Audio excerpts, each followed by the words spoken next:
ओम नमः शिवाय। साथियों नमस्कार। आत्मचिंतन में आज हम बात करेंगे प्राणायाम के बारे में। प्राणायाम यानी कि प्राणों का आयाम, प्राणों का विस्तार। लेकिन ये प्राणायाम है क्या? प्राणायाम के बारे में हठ योग प्रदीपिका में स्वामी स्वात्माराम जी ने एक श्लोक के माध्यम से कहा है कि यावद् वायु स्थितो देहे ताव जीवन मुच्यते, मरणम तस्य निष्क्रांति ततो वायु निरोधयेत्। अर्थात यावद् वायु स्थितो देहे, जब तक हमारी देह में वायु है, वायु विराजमान है, तभी तक जीवन संभव है, हम जीवित रह सकते हैं। मरणम तस्य निष्क्रांति, और वायु के बहिर्गमन होते ही, शरीर से बाहर निकलते ही मरण निश्चित है। ये भी सत्य है। इसलिए हमें वायु का निरोध करना चाहिए, वायु को अंतःकरण में, शरीर में रोकना चाहिए। अब आप सोचेंगे कि रोकेंगे कैसे?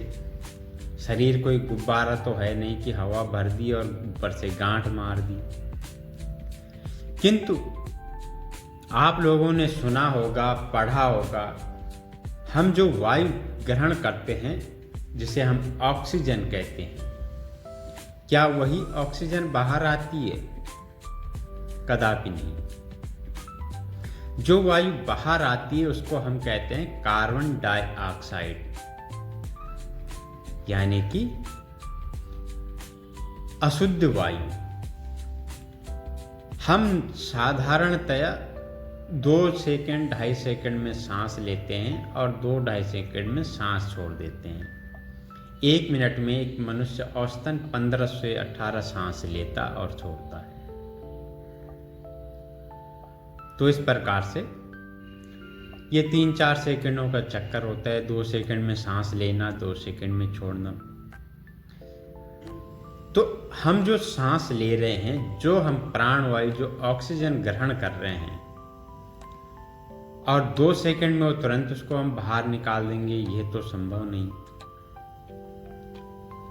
तो यहां पर क्या होता है? क्रिया की प्रतिक्रिया। विज्ञान में आप लोगों ने पढ़ा होगा, हर क्रिया की एक प्रतिक्रिया होती है। जो हम सांस लेते हैं, हम अपने नासा छिद्रों से सांस लेती है, वो फेफड़ों में जाती है। फेफड़ों से वह जो है हमारी नाभि में जाती है।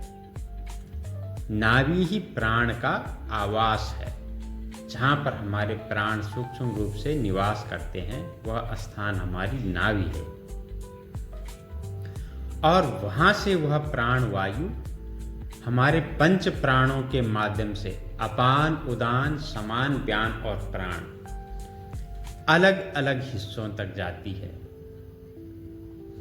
और वहां से फिर हृदय को जाकर के रक्त के माध्यम से संपूर्ण शरीर, 72,000 नस नाड़ियों, अस्थि, मज्जा, मांस, त्वचा के जितने रोम छिद्र हैं, हर रोम छिद्र तक जाती है। हमारे ब्रह्मरंध्र से लेकर पैर के नख तक, अग्रभाग से लेकर पृष्ठ भाग तक,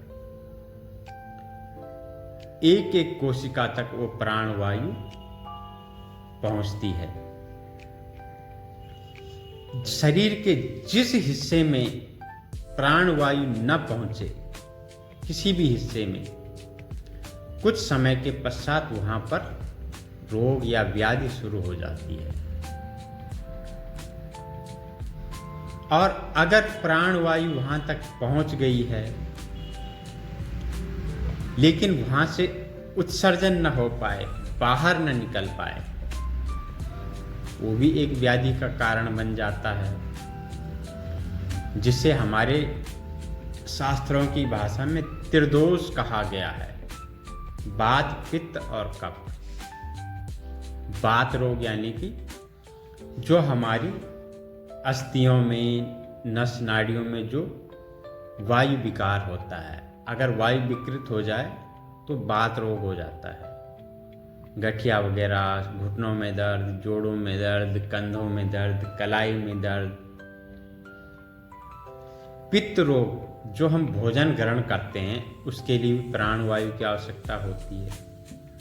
तो अगर हमारा पित्त बिगड़ जाए, पाचन बिगड़ जाए तो पित्त रोग हो जाते हैं। एलर्जी होना, कब्ज होना, उल्टी वगैरह होना, शरीर में दाने, फोड़े, फुंसी होना, आंतरिक रोग, पीलिया वगैरह कई प्रकार के रोग हो जाते हैं, मधुमेह। तीसरा है कफ।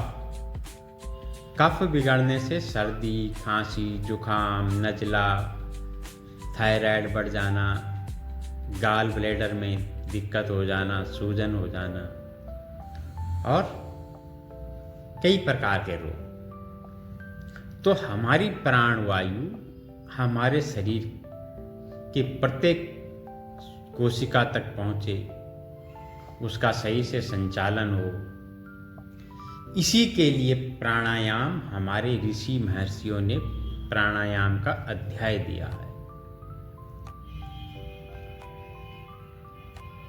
ताकि हम अपने शरीर को स्वस्थ और निरोगी रख सकें। और साथ ही प्राणायाम का जो सर्वोच्च लाभ है वह है जीवन ऊर्जा को बढ़ाना। आप लोगों ने देखा सुना होगा कि ऋषि मुनि महात्मा कई 100 साल, हजारों साल तक जीवित रहते हैं। तो वो कैसे रहते हैं?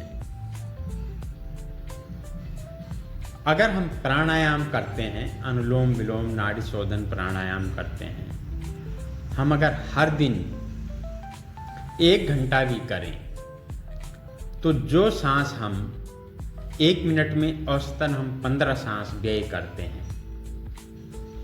अर्थात 1 मिनट में 15 रुपये व्यय करना। और अगर हम अनुलोम विलोम करते हैं, पूरक, कुंभक और रेचक, और 30 सेकंड भी हम एक सांस को एक प्राणायाम करते हैं, तो 1 मिनट में दो सांसें व्यय हुई, तो हर मिनट हमारी 13 सांसें बच गई औसतन। अगर हम 1 घंटा करते हैं तो 13 छक्के 78, 780 सांसें हमने बचा ली। ऐसे अगर हम पूरे वर्ष भर करें, 20-30 साल भी करें, तो सोचिए कितने हमारी जो है जीवन कितना बच जाएगा, कितना लंबा हो सकता है। तो ऋषि मुनि यही तो करते थे, ध्यान में, समाधि में। तो प्राणायाम बहुत ही विस्तृत है, इसको बहुत ही सूक्ष्मता से समझना आवश्यक है। केवल सांस लेना छोड़ना ही नहीं, उस सांस को महसूस करना कि वो सांस कहाँ जा रही है। और इसके लिए होता है हमारे जो शरीर में सांसों का समन्वयक, अर्थात सांसों को महसूस करने के लिए एकाग्रचित्त होना आवश्यक है। ईड़ा नाड़ी, अर्थात जो हमारी चंद्र नाड़ी है, बाईं नासा है, ईड़ा नाड़ी कहलाती है। इससे जब हम सांस लेते हैं, और पिंगला नाड़ी जिसकी प्रकृति उष्ण होती है, दाईं नासिका, तो ईड़ा और पिंगला, सांस लेना छोड़ना, सांस लेना छोड़ना, पिंगला टू ईड़ा, इन दोनों की जब सांसें चलती हैं तो उसको लगातार करने से सुषुम्ना नाड़ी जागृत होती है, और सुषुम्ना नाड़ी के जागृत होने के पश्चात समझ लीजिए कि वायु प्रत्येक कोशिका तक पहुंचनी शुरू हो गई है। तो ईड़ा, पिंगला और सुषुम्ना के बारे में मैं अगले वीडियो में बताऊंगा।